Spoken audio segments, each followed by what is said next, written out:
Si solo pudiera predicar un mensaje en mi vida, le pediría a Dios que fuera este, justo el mensaje que vas a escuchar hoy. Yo creo con todo mi ser que Dios ama a la gente rota y que cuando en algún punto del proceso de la vida encontramos una manera de darle la bienvenida a Él en la oscuridad, llegamos a conocer su amor de una manera que nunca antes conocimos. Y eso, mi amigo, no es un tema menor. Cuando se vino abajo la fachada de religiosidad en la que había vivido por tantos años, yo comencé una nueva vida fuera de la seguridad de aquellas paredes religiosas.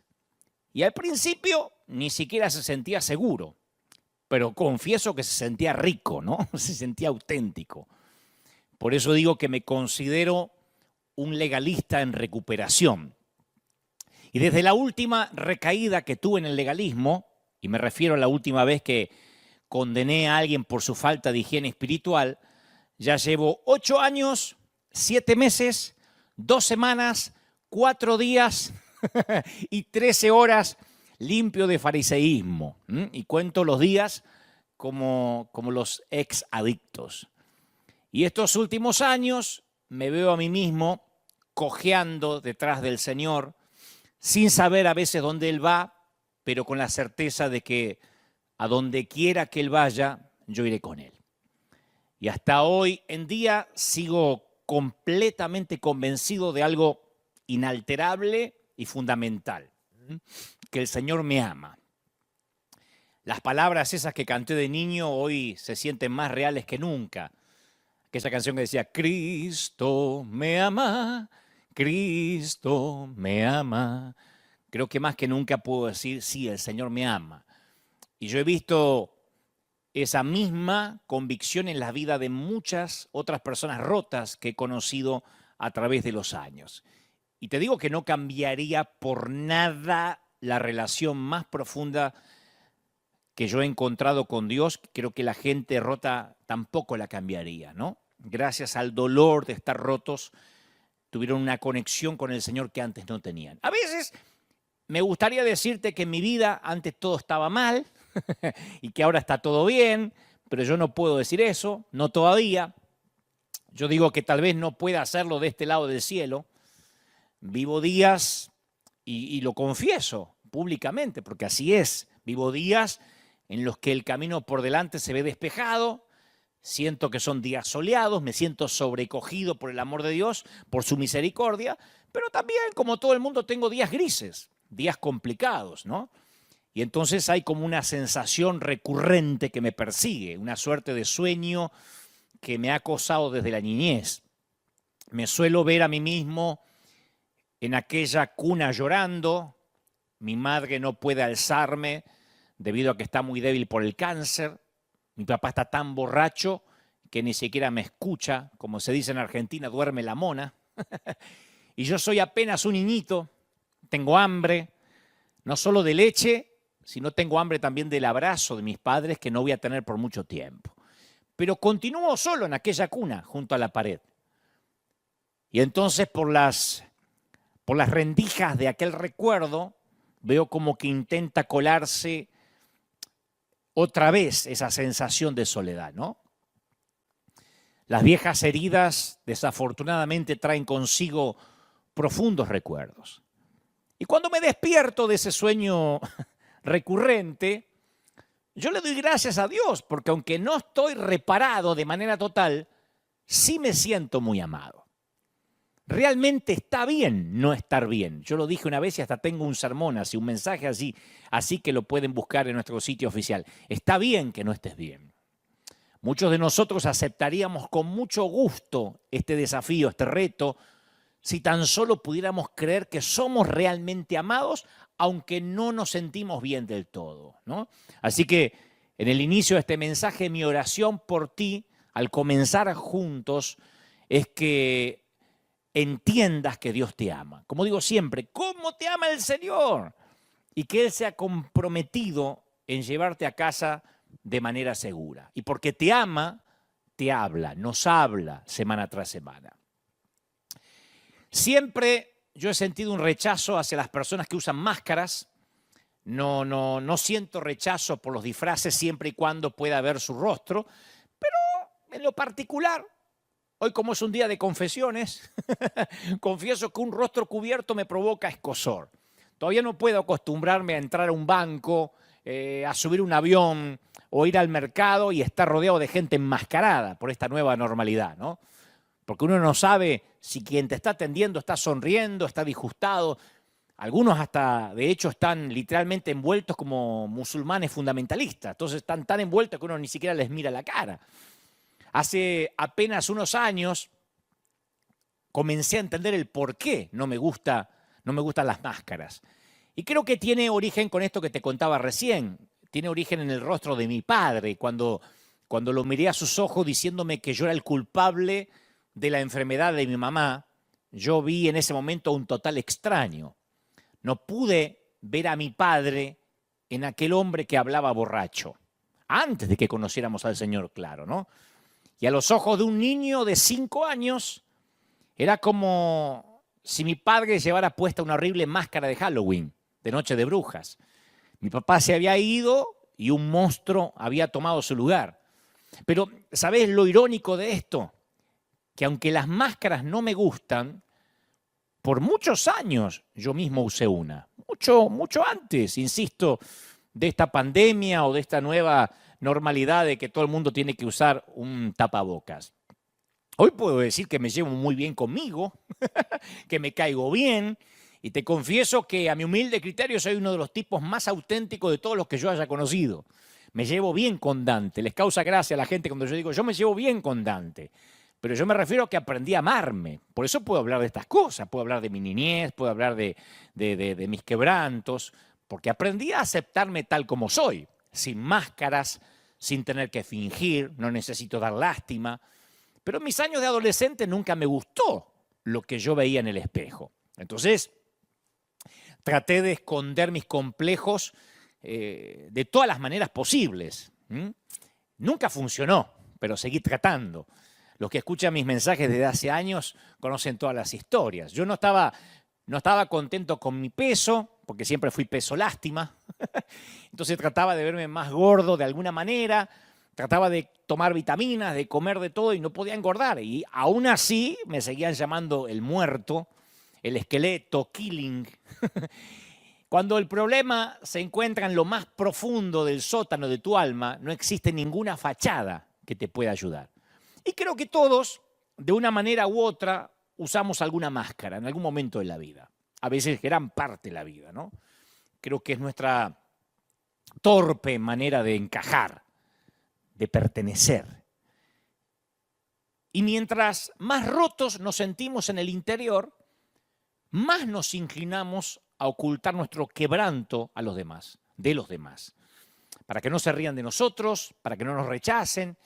Y en estos años yo he predicado en miles de congresos, de campamentos juveniles, llevo 30 y tantos años por providencia divina en este peregrinar cristiano, y yo escuché lo mismo una y otra vez. No me gusta mi apariencia, no me gusta cómo me siento, detesto la imagen que veo en el espejo. Otros me han dicho, si conociera la gente quién soy realmente, se llevarían una decepción. ¿Cómo Dios puede amarme después de todo lo que hice? ¿Cómo Dios puede perdonarme si yo no puedo perdonarme a mí mismo? Me rompe el corazón que la gente me conozca. Y a mí también me rompe el corazón, pero no que la gente me conozca. Me rompe el corazón que aunque Cristo murió para darnos libertad, los seguidores de Cristo parecemos a veces ser los más cautivos. Todo comienza cuando nos sentimos juzgados por los estándares del juicio, a veces de la propia comunidad cristiana, que lo hemos hablado aquí en mensajes anteriores. Yo no sé si te acuerdas en el libro de Juan, cuando los fariseos y los maestros de la ley arrastraron ante Jesús a una mujer sorprendida en el acto de adulterio. La tiraron al suelo como si fuera un trapo sucio y dibujaron un círculo de condenación alrededor de ella. Y recuerdo que lo mismo le ocurrió a uno de mis amigos hace unos años. Su matrimonio había terminado y mientras él luchaba por encontrar ayuda Y Esperanza terminó en el centro del círculo de los acusadores, de la propia congregación. Y él me decía, nadie me quiere escuchar. No, nadie lo quería escuchar. Solo querían decirle lo que tenía que hacer o lo que no debería hacer más. Entonces yo me pregunto, ¿qué hace que nos sintamos tan cómodos en ese círculo de acusadores? Tal vez porque, nos permite ver por encima de las personas rotas y mirarnos en los ojos de aquellos que pensamos que son como nosotros. No sé, sea lo que sea, Cristo mismo entró aquel día al círculo y lo rompió en pedazos. ¿Cómo lo hizo? Bueno, simplemente invitó a aquellos que nunca habían pecado a que tiraran la primera piedra. Y eso fue muy ofensivo para la multitud, porque implicaba que el pecado de los que habían tirado a la mujer en el círculo era tan malo como el pecado de la mujer que estaba en el suelo. Y yo estoy seguro que a ninguno de ellos le gustó probar esa medicina.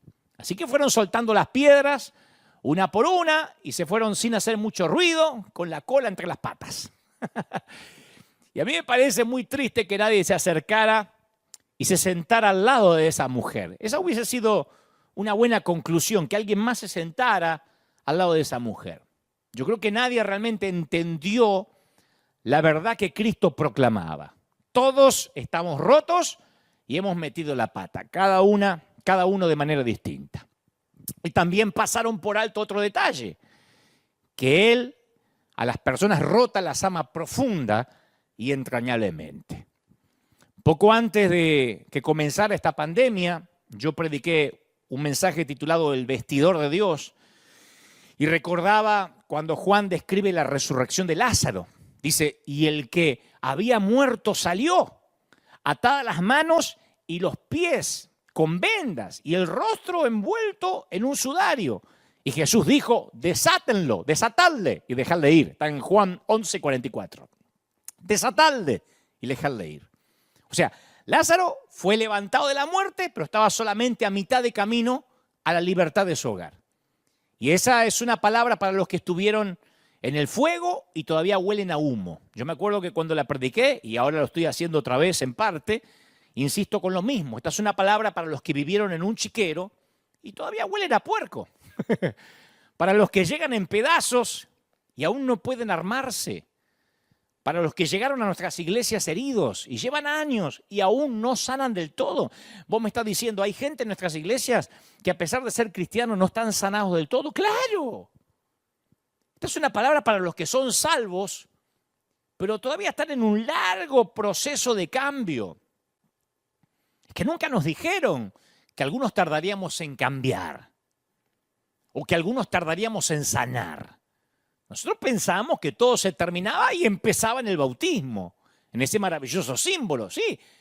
Pero no todos nacemos de nuevo a través del símbolo del bautismo, pero no todos sanamos en la misma proporción. Cada persona debe pasar por su propio proceso de recuperación. Si notas que las demás personas no se recuperan tan rápido, bueno, si notamos eso tenemos que ayudarlas a recuperarse en vez de criticarlas. Demostrarles que tienen derecho a sufrir, que tenemos derecho a sufrir. Y casi siempre es todo lo que las personas heridas necesitan, que se las comprenda, que se las escuche. Hay mucho daño en nuestro interior. Hay gente ahora mirándome que tiene mucho daño en su interior. Y es como una hemorragia. Esas hemorragias internas que no se ven de manera exterior, pero que van de alguna forma minando nuestra salud. Y esa clase de sanidad necesita paciencia, necesita sabiduría, necesita tiempo. El mismo Dios que te dio la gracia de sobrevivir y de renacer, también te ayudará a pasar por esos efectos residuales. Lo que pasa es que todos somos, como dije al principio de este mensaje, todos somos de algún modo sobrevivientes. El gran tema es que los demás a veces no suelen entenderlo. Y si no te quitan la mortaja, si no nos quitan la mortaja, nos vuelven de alguna manera a mandar a la tumba. El atavío de la muerte todavía te sigue causando problemas. Por eso es tan necesario sanarse del pasado. Por eso Jesús dijo, desatadle y dejadle ir. Porque no podemos permitir que alguien nos defina por lo que nos pasó. Y sin embargo, esa suele ser nuestra costumbre. A la divorciada se la mira con sospecha, como dije aquí una vez. Al ex mujeriego se lo mira como mujeriego en pausa. En cualquier momento va a mostrar la hilacha, ¿no? Y esas son cosas de la mortaja, que nos quedan de la caída, nos quedan de la muerte. Entonces, estamos resucitados, pero como que todavía lucimos para mucha gente de alguna forma definidos por nuestro pasado. Esas tiras que te cuelgan pueden ser tan difíciles de vencer como las cosas muertas que las produjeron. Y hay que quitarlas para que tu mente se ajuste a la sanidad. Ese es el milagro de la salvación que le da el gozo al creyente.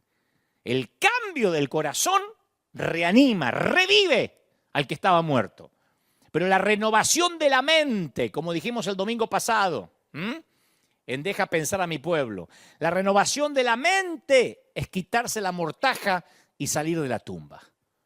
Pero Lázaro tenía que esperar a sus seres queridos para escuchar el llamado del maestro. Estaba a merced de las personas de luto por él. Porque si eres levantado de una tumba de fracaso o de debilidad, vas a estar ahí todavía con vendajes manchados, cicatrices frescas, como toda la gente que llega a nuestras iglesias. Y tienes que ser desatado por otras personas, que es la orden de Jesús. Uno podría suponer que una vez que Jesús llama a una persona para que deje su tumba, ya está, ya dejó el pasado. Y no es así, conforme las Escrituras. Jesús tiene una orden más y no está dirigida al sepulcro o al que estuvo en su interior. Ni siquiera es la orden quiten la piedra. Estamos en otro nivel. La orden es desátenlo y déjenlo ir. Entonces la iglesia debe poseer el suficiente valor para absolvernos, para absolverte. El problema es que a veces se trata de un efecto dominó. El nuevo está fuera de su tumba todo atado, pero también lo está la iglesia como para quitarle la mortaja. Porque si gran parte de la iglesia sigue dentro de la culpa, de la tumba, perdón, un fallido, de la culpa y de la tumba. Si gran parte de la iglesia sigue dentro de la tumba de la culpa y se empeña en aparentar, ¿cómo va a desatar a los demás? Por eso cuento siempre que cuando llega un artista secular a la iglesia, aquí han llegado varios, bueno, la religión no le quiere quitar las vendas hasta que no lo vea cantando una alabanza cristiana, si es un actor hasta que no lo veamos haciendo una película cristiana, y luego le pedimos frutos, los mismos que a veces nosotros no poseemos. Y le pedimos que predique en la tele, en cada entrevista que le hagan, aunque quizás nosotros mismos no prediquemos ni al vecino. Y aún así, con todo, va a seguir con sus vendas en observación. Los miramos como diciendo, bueno, pero resucitó, pero vamos a dejarle las vendas hasta que dé frutos. Y años atrás, yo siempre recuerdo que estaba de moda enseñarle a la iglesia respecto a la vestimenta modesta como signo externo de la santidad. Y mientras que el paciente estaba sentado en la cama, sonriente y manteniendo una confesión positiva, estábamos satisfechos. Pero básicamente no nos interesaba el hecho que debajo de esas sábanas o de esas vendas el paciente tenía hemorragia y estaba agonizando delante de nuestros ojos. Los recién salidos de su tumba de fracaso suelen ser rechazados por los mismos a los que recurren en busca de aceptación. Muchas personas de nuestras iglesias no resolvieron nunca las situaciones difíciles que los traumatizaron al comienzo de sus vidas y lo reflejan ahora en su vida adulta. Enterraron aquel dolor en su interior y lo consideraron una debilidad y no lo dicen más para que no lo juzguen, no cuentan. Un síntoma es un anuncio al cuerpo de que algo anda mal en la salud. Y los síntomas, adhiriéndose a las vidas, son señales que Lázaro puede ser que haya resucitado, pero aún no está libre de las vendas para caminar solo. ¿Me explico? Entonces la religión ha sido el calmante ingerido por la iglesia por mucho tiempo. Y es el efecto placebo que intenta tratar con el dolor mientras que esconde la causa de la enfermedad. Y en la iglesia hemos estado empeñados por años en esconder los problemas, disminuyendo los síntomas. O sea, capaz que tu matrimonio es un desastre, pero no lo tienes que contar. Esconde el problema, sácate muchas fotos que parezcan felices. Capaz que estás luchando con tu orientación sexual, pero confiesa que no, y si eres homosexual, cásate como si fueras heterosexual con alguien del sexo opuesto y disimula todo lo que puedas, pero no tienes que mostrar de que tienes un problema. Y cuidado, porque este fue el problema de la ley. Únicamente trató los síntomas y dejó que persistiera la gangrena. Romano 8:3 dice, porque lo que era imposible para la ley, por cuanto era débil por la carne, Dios, enviando a su Hijo en semejanza de carne de pecado, y a causa del pecado, condenó al pecado de la carne. Pasa que parece que la iglesia estaba demasiado avergonzada con los síntomas como para ir a tratar el problema, el quid de la cuestión. Y como iglesia hemos fallado porque tratamos, como dije una vez, de legislar moralidad a través del legalismo.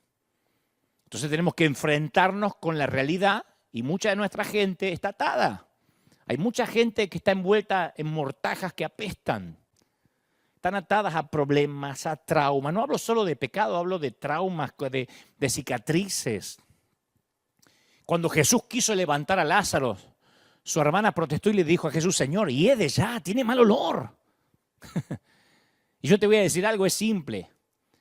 Cualquiera de nosotros que nos involucremos con un resucitado, un recién resucitado, y vamos a sentir alguna incomodidad, algún aroma. No podemos tratar con gente rota y cuidarnos de no quedar pegados, de que no nos relacionen, ¿no? Y esto es para entendidos, no podemos hacer la gran Nicodemo. No podemos, bueno, pero voy de noche para que no me descubran. No. Tocar el alma de los hombres nos va a ensuciar las manos. Y tu problema no va a ser perfumado, sino que vas a apestar en ocasiones. Entonces necesitamos desenredar a los Lázaros y dejarlos ir. Necesitamos buscarlos, averiguar dónde están esos Lázaros atados a traumas, a situaciones tensas y dejarlos libres. Desde el huerto Dios quiere saber, Adán, ¿dónde estás? ¿Sabes cuál es la respuesta? Están atrapados debajo del dolor de cosas sin resolver, debajo de amargos divorcios, de decisiones de la corte que no les permiten ver a sus hijos. Están atrapados detrás del mito del macho o de la mujer perfecta. Atrapados en calabozos de falta de perdón, en los abusos de esposos agresivos pasivos que abusan psicológicamente de su cónyuge. Están atrapados y le faltan fuerzas para liberarse solos. Es la iglesia que tiene que desatarlos y dejarlos ir. Y esos son los futuros pastores, nos gusten o no, los futuros poetas, los futuros artistas, los futuros candidatos a presidente de nuestras naciones. Pero ni nunca vamos a escuchar sus mensajes, ni prestaremos oído a su canción, o no nos vamos a beneficiar nunca con su liderazgo debido a que no tenemos el valor de liberarlos y dejarlos ir. Porque no nos gusta cómo lucen o no nos gustan los problemas que trae. Satanás tiembla ante el sonido de la tela al rasgarse las vendas. Tiembla cuando la iglesia toma la postura de decir vamos a desenredar a la gente, a quitarle las mortajas de los traumas, de los dolores, de las heridas. Y sí, hemos estado en el infierno y ¿a qué vamos a oler? A humo.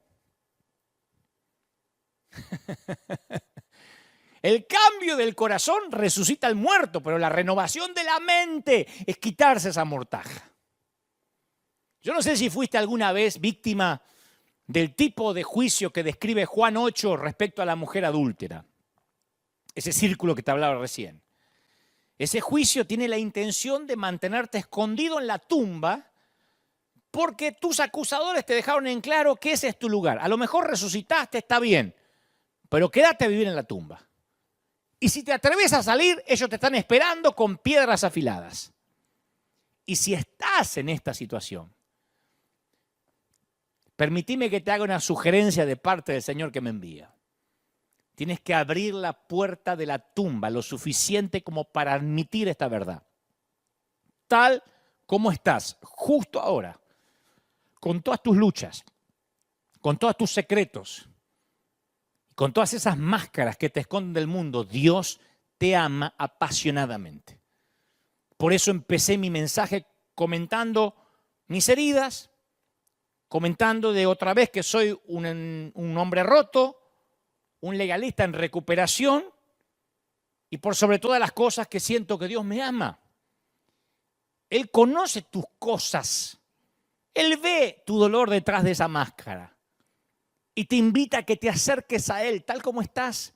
Exactamente como estás justo en este momento de quiebre. Esto no significa que vas a seguir roto. Significa que la iglesia nos ha dicho, la religión, no, primero cambia, si no, no entres. Y Dios dice, no, tienes que tener el valor para acercarte tal como estás. Y eso es posible que no le agrade a alguna de las personas de tu entorno. Y como te dije, es posible que tampoco huelas bien. Es posible que huelas a humo o a chiquero, porque seamos realistas.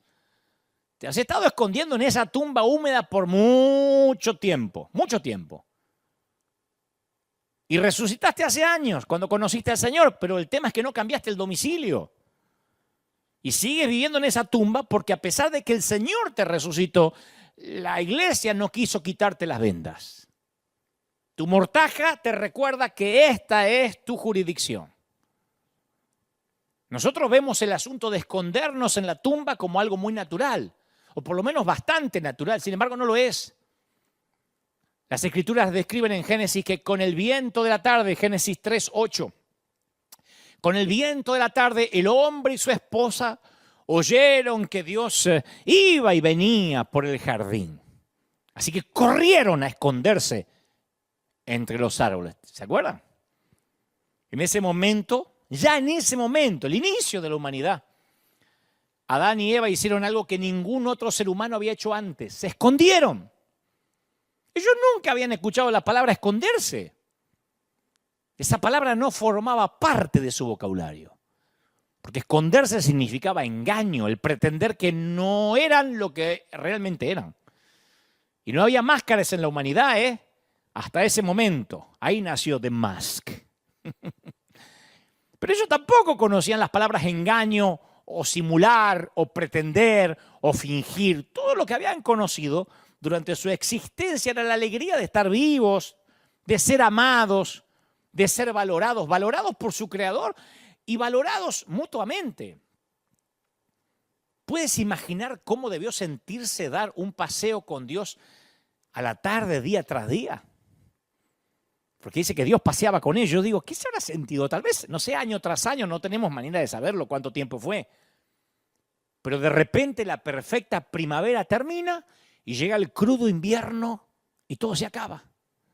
El paraíso les cerró las puertas a Adán y Eva. Y la serpiente les dijo que al comer serían abiertos sus ojos. Vuestros ojos serán abiertos. Qué declaración fuerte, ¿no? Le dijo la serpiente, sabe Dios que el día que comas de ese fruto serán abiertos vuestros ojos y seréis como Dios, sabiendo el mal y el bien. Bueno, todo no era mentira, porque la primera parte de la declaración del tentador era cierta. Los ojos les fueron abiertos. El tema es que vieron. ¿Sabes qué vieron? Su desnudez. Vieron su culpa. Vieron sus seres rotos, miserables. Y ahí descubren una nueva emoción. La vergüenza nunca les había afectado hasta la fecha, hasta ese momento. La diferencia entre la culpa y la vergüenza es clara, aunque se parecen. Parece que son primas, pero culpa y vergüenza tienen diferencias. Nos sentimos culpables por lo que hacemos, pero nos sentimos avergonzados por lo que somos. Si hiciste algo malo, tratas de arreglarlo, ¿o no? Puedes pedir perdón, disculpas, tratar de restituir. Uno llega a la iglesia y dice, hice esto malo, hice lo otro, yo era borracho, yo le pegaba a mi mujer, yo era, no sé, drogadicto, qué sé yo. Uno puede restituir, arrepentirse, pero si en lo profundo de tu alma llegas a la iglesia y todavía crees que hay algo malo contigo, ¿qué puedes hacer con eso? Uno puede cambiar lo que hizo, pero ¿cómo se siente? Entonces, la mayoría de las veces, cuando la gente habla de la vergüenza en estos días, hablan como algo que hay que evitar a toda costa. Nos da la impresión que si simplemente pudiéramos eliminar la vergüenza del mundo, estaríamos mucho mejor. Y la Biblia usa muchas palabras, tanto en hebreo como en griego, para describir varios aspectos de lo que llamamos vergüenza. En muchos pasajes, ustedes deben recordar, Gente como el rey David le dice a Dios, no sea yo avergonzado, en el Salmo 25, no sea yo avergonzado, ¿no? O por el contrario, sean avergonzados mis enemigos, los impíos, Salmo 31, 17. Sean avergonzados los impíos. Claro, a nadie le gusta sentir vergüenza, que se avergüencen aquellos. Nadie quiere sentirse humillado ni desacreditado. Y la gloriosa promesa del Evangelio es que aquellos que depositan su fe en Cristo serán liberados para siempre de toda vergüenza y su sombra. Y yo voy al Nuevo Testamento y veo que en varias ocasiones declara que aquel que confía en Dios no será, ¿qué?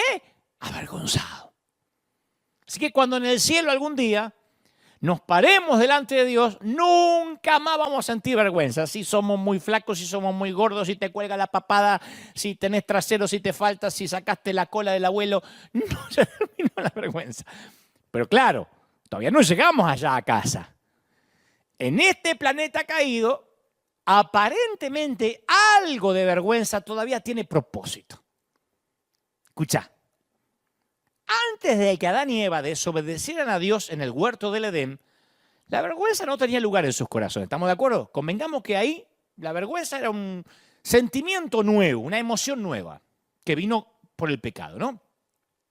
Por lo tanto, la Biblia dice que estaban ambos desnudos y Adán y Eva no se avergonzaban antes de la caída. Génesis 2:25. No se avergonzaban. ¿Estaban desnudos? No. ¿Por qué se iban a avergonzar?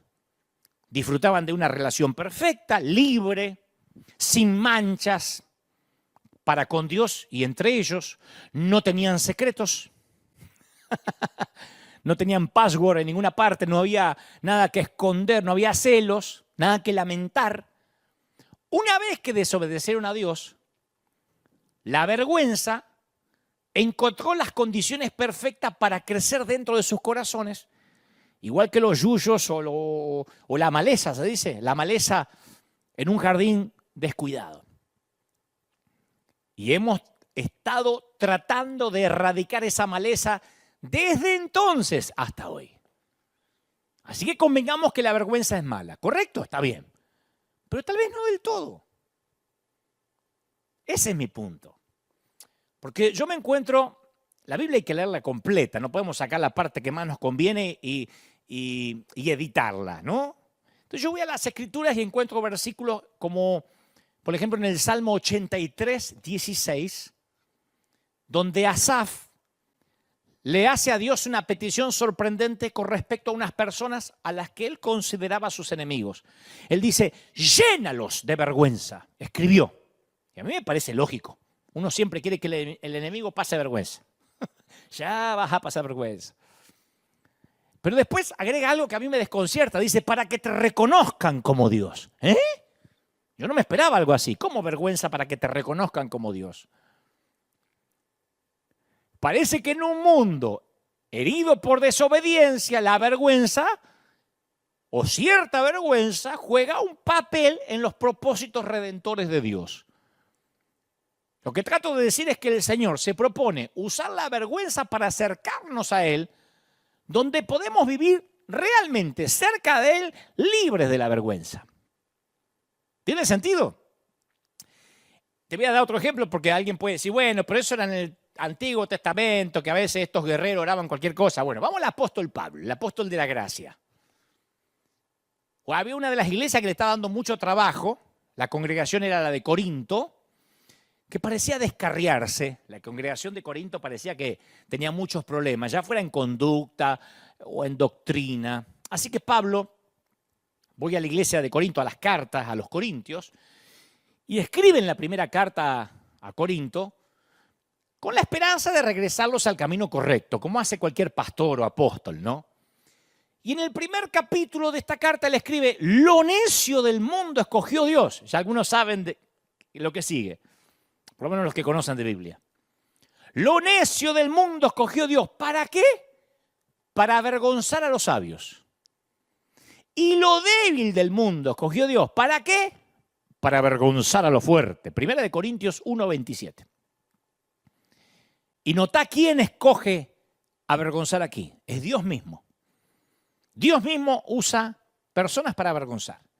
O sea, nuestro amante Señor a veces usa la vergüenza para conducirnos a Él.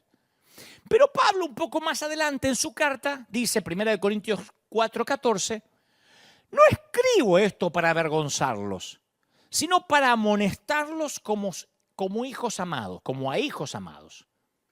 O sea que Pablo en este punto de la carta no quería usar la vergüenza para motivar un cambio en la iglesia. Él tenía la esperanza de que una advertencia iba a traer los resultados deseados, ¿no? 2 capítulos más adelante el apóstol cambia el tono, se ve que se le vuela la paloma, le bajan los buitres. Casi no podía creer que los miembros de esta iglesia se habían decidido llevarse ante la corte a otros hermanos, entre ellos estaban teniendo juicios, demandas, por asuntos de dinero. Como que uno casi lo escucha decir, ¿de verdad? ¿Están hablando en serio, che? ¿Ustedes van a arrastrar a hermanos cristianos a la corte para ser juzgados por jueces paganos? ¿Qué cuernos están pensando? ¿Qué tienen en la cabeza? ¿Cómo es posible, se preguntaba Pablo, que no puedan encontrar mediadores dentro mismo del cuerpo de la iglesia? No hay nadie en toda la iglesia con suficiente sabiduría para decidir sobre estos temas que se van a las cortes mundanas. Así pregunta el apóstol. Y entonces escribe, digo esto para que se avergüencen. Y ahí usa el mismo término que empleó en 1 Corintios 4:14, cuando dijo que no quería avergonzarlos, solo los quería amonestar. Ahora dice, quiero que se avergüencen. ¿Viste cuando las madres nos decían, mira, obedéceme porque te voy a hacer pasar la vergüenza de tu vida? Yo no podía hacer escandaletes en los mercados, mami, comprame porque te hago un escándalo. No, mamá decía, te hago pasar la vergüenza de tu vida. No siempre mamá usaba la vergüenza para corregir. Pero si yo quería hacerle un escándalo público, mamá iba a responder con una vergüenza pública.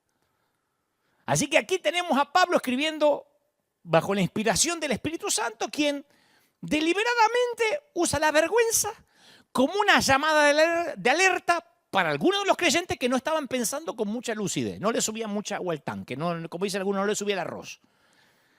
Pero todavía no terminó Pablo, Casi al final de la carta, después de haber expuesto todo tipo de pecados de esta iglesia, salta una última descarga. ¿Viste? Cuando uno dice, voy a decir todo. Dice, piensen bien, 1 Corintios 15:34. Piensen bien sobre lo que es correcto y dejen de pecar, che. El che lo agregué yo. Pues para su vergüenza les digo que algunos de ustedes no conocen a Dios en absoluto. ¡Oh! Pablo quería que los corintios sintieran esta vergüenza, que la iglesia se había vuelto tan negligente que permitía gente dentro de la grey que vivía en hipocresía, que vivía con máscaras. Y no pases por alto este comentario, para su vergüenza se los digo. A mí, como a vos, no me gusta la vergüenza. Es una sensación, un sentimiento que no me gusta, no me gusta cómo me hace sentir, tal vez porque pasé mucha de pibe. Y a veces, costumbre que traigo también de la niñez, o capaz de la adolescencia, suelo ponerme una máscara para ocultarla. Y sin embargo, aparentemente a veces la vergüenza, descubro en las Escrituras, puede ser una herramienta en las manos del Espíritu Santo para que nos quitemos las máscaras y tener una relación más profunda con Él. El tema es, ¿a quién le tenemos vergüenza? Si uno tiene vergüenza de lo que hizo ante Dios, uno corre hacia Él, con vergüenza y arrepentimiento. Si uno tiene vergüenza del que dirá ante la gente, uno empieza a usar máscaras. Hay una gran autora que ella explica que la vergüenza y el colesterol se parecen mucho. Yo no me olvidé nunca más el ejemplo. Porque claro, ustedes saben que el colesterol es un esteroide graso que se produce en nuestro hígado y en los intestinos y que el cuerpo usa para elaborar vitamina D, para elaborar ciertas hormonas y otros químicos que son muy necesarios para crear membranas celulares saludables. No podemos vivir sin el colesterol. Y nuestra sangre lo lleva por todo nuestro cuerpo.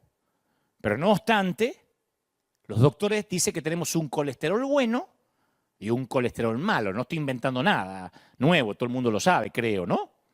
El colesterol bueno nos mantiene saludables porque protege nuestro sistema cardiovascular. El colesterol malo tiende a obstruir nuestras arterias y allana el camino para los ataques al corazón. Ahora, ¿por qué la vergüenza y el colesterol tendrían algo en común? Bueno, por dos razones. Primero, porque también la vergüenza, como el colesterol, llega a nuestras vidas de dos formas. Una buena, hay una vergüenza buena y hay una vergüenza mala. Y la segunda cosa que tienen en común es que la mala, así como en el colesterol, tiende a superar y aplastar la buena. El colesterol malo tiende a superar y aplastar por lo general el colesterol bueno, y la vergüenza mala tiende a aplastar la vergüenza buena. Yo conozco mucha gente que lleva una gran carga de vergüenza sobre sus cuerpos cansados. Y viven en vergüenza, si es que a eso se le puede llamar vivir. Y esa misma vergüenza y culpa los entierra más profundo que una lombriz de tierra. Y en la gran mayoría de los casos, están viviendo con una vergüenza mala. Y esa vergüenza mala los hace vivir con máscaras. Hay mucha gente en nuestras congregaciones con vergüenza. Y para que el legalismo, la religión, los otros hermanos no los critiquen, ocultan la vergüenza con una máscara. En vez de correr al altar o pedir que el Señor los ayude a sanar. En algún momento del pasado, un hermano de la propia iglesia o un líder usó un lanzallamas contra su autoestima. Hay gente acá que escribe en las redes y me dice, sí, a mí me lo hicieron. Te habrán dicho, seguro algo malo habrás hecho para que Dios esté actuando así contigo. Y casi siempre, como en el caso de los amigos de Job, no culpan al atacante, a Satanás, sino a la víctima. ¿Y sabés cómo te sentís? Como se deben sentir las mujeres violadas o abusadas que van a la comisaría a hacer una denuncia y el policía machista le dice, pero usted no se habrá vestido de